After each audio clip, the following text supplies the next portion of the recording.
Okay, so here is the presentation for the key actions for the infection prevention and control and testing.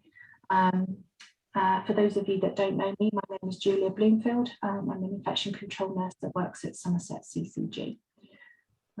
So to start with, I have a list of references at the end of this presentation, but the main theme of the presentation is to go through the key points of infection control and prevention during this winter period and the pandemic at the moment.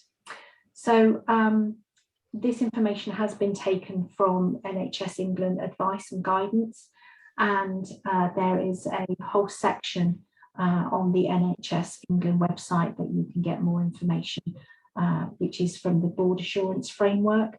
But the 10 key points have been taken from that document. So the first key point is to maintain and continue screening, triaging and testing for COVID-19, which is SARS-CoV-2. That should continue over the winter period, and we will be expected to keep that going until at least the spring of next year.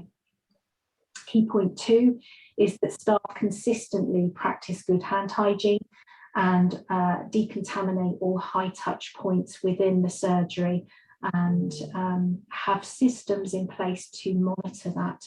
So by that, to open that up a little bit, good hand hygiene is making sure that you use the alcohol gel for the 5 moments of care. I would really recommend that you are bare below the elbows. That means that bracelets and wristwatches are removed during clinical care. And also we have a situation where hand hygiene stations are around the GP practice, so that staff as well as patients can decontaminate their hands at opportune moments. We are asking staff to decontaminate high touch points on a very regular basis. So that would be things such as any lift buttons, for instance, if you have a lift within your surgery, handrails, door handles, toilets, and then obviously any patient furniture that patients use is decontaminated after each individual use. And the decontamination method that we would recommend is to use a detergent and disinfectant wipe, as well as a chlorine-based product. So it is cleaning any non-invasive equipment that is shared after each individual use. Number 3 is staff maintain social distancing. Now that has changed recently to 1 metre for staff within a healthcare environment. However, if you are caring for or dealing with a patient who has respiratory infections, then the social distancing measures go up to 2 metres. Obviously, if you've got PPE on, then you can care for patients within those distances. But for instance, if you've got patients who are coming in to the surgery with respiratory infections, there will still be a recommendation to have 2 metre social distancing within the waiting room, for instance.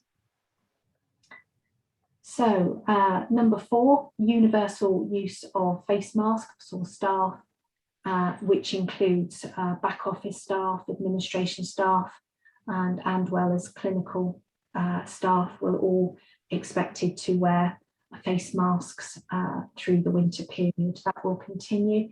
Also, patients and visitors coming into the GP practice will also be asked to wear surgical face masks if they can, particularly if they've got respiratory infections. If patients come in wearing a face covering, that's absolutely fine. But if you feel that you want to increase and ask patients to wear a fluid resistant mask, then we would advise to have the mask over their face covering. So it's entirely up to you how you want to do that, as long as there is a face covering of some sort. All rooms, number 5, should be effectively ventilated every hour or so. Now, we're well aware that in this cold winter period, it's very difficult to keep the windows open constantly. So we would advise to set up some sort of situation where you're documenting that the windows have been opened for a significant period of time. So open it up for 5 minutes every hour, just to change the airflow within the office, the consulting room, the waiting area. So ventilation of those environments is absolutely key throughout the winter period. Number 6, risk assessments. We are advising that all staff have a risk assessment if they're pregnant, immunocompromised, and also if they're from the BAME community. Also, staff who are contacts of a COVID case should have also a risk assessment whether they should return to work or not. Number 7, segregate all patients with respiratory symptoms in their cars, or offer a segregated isolation facility. It's really important that we make sure that there is an isolation facility in each GP practice. If you do not have the environment to be able to do that, then think about a different way to segregate patients. So have them wait in their cars, wait outside if they possibly can. But it is really going back to the days of having an isolation room available for those who have got respiratory infections. Segregate people within a waiting room. So if you're lucky enough to have 2 waiting rooms, for instance, you could have one area that is for non-respiratory patients and another waiting room for patients who've got respiratory symptoms. Just have a think about how you can do that within your own environment. Number 8 is really make sure that rigorous implementation of all IPC precautions are in place within the healthcare setting that you're working in. Base that on a dynamic risk assessment around the person, place and the environment. And that's really using the hierarchy of controls. And all of the information around hierarchy of controls can be found in the latest IMP&C guidance that's available on the gov.uk website. Number 9 is really just making sure that everybody is happy with the type of PPE that they're wearing. So where an unacceptable risk of transmission remains following the hierarchy of controls risk assessment, it may be necessary to consider the use of respiratory protective equipment, including FFP respirators for patients in a care situation when managing respiratory infectious agents. So that's basically saying if you're undertaking an aerosol generating procedure, then you should be wearing FFP3 masks. However, the guidance has said for quite some time now, if you feel that you would like to escalate the type of respiratory protection that you use, rather than using a type 2R mask, which is within the guidance for droplet infections, if you feel that the viral load within the environment is particularly high, you've got a very high community transmission within your locality, if you feel that operational capacity and the prevalence of Omicron is high within your locality, then it is up to you as providers as to whether you feel you want to use a higher protective equipment such as FFP3.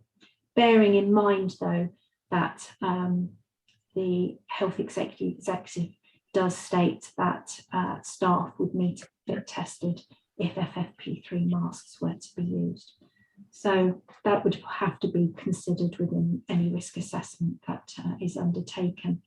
But it is entirely up to yourselves as to which type of respiratory protective equipment that you use. Number 10, clinical waste is to be disposed of in the correct waste stream for healthcare services, in line with the recently updated COVID-19 waste management stop that came out a couple of weeks ago in November. There is a link on the presentation that we're giving today, and you can find more information on the NHS website around the COVID-19 waste stop. The main issue is that if you've got a patient with respiratory symptoms, then to use an orange clinical waste bag. PPE that's used for staff in back offices, so universal masks, that can now be disposed of within the domestic waste stream. But any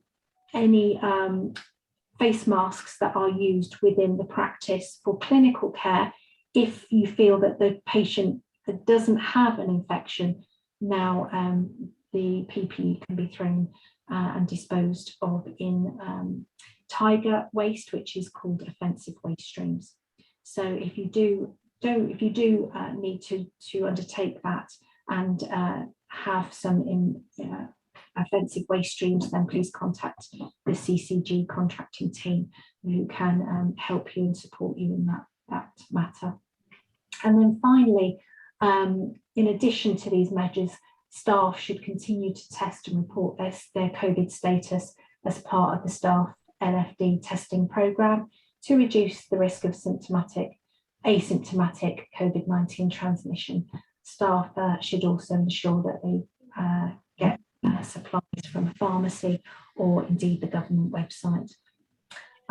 So as I've indicated, all of the information just given is available within the references that are on the end of this presentation. Okay, I will stop the presentation now.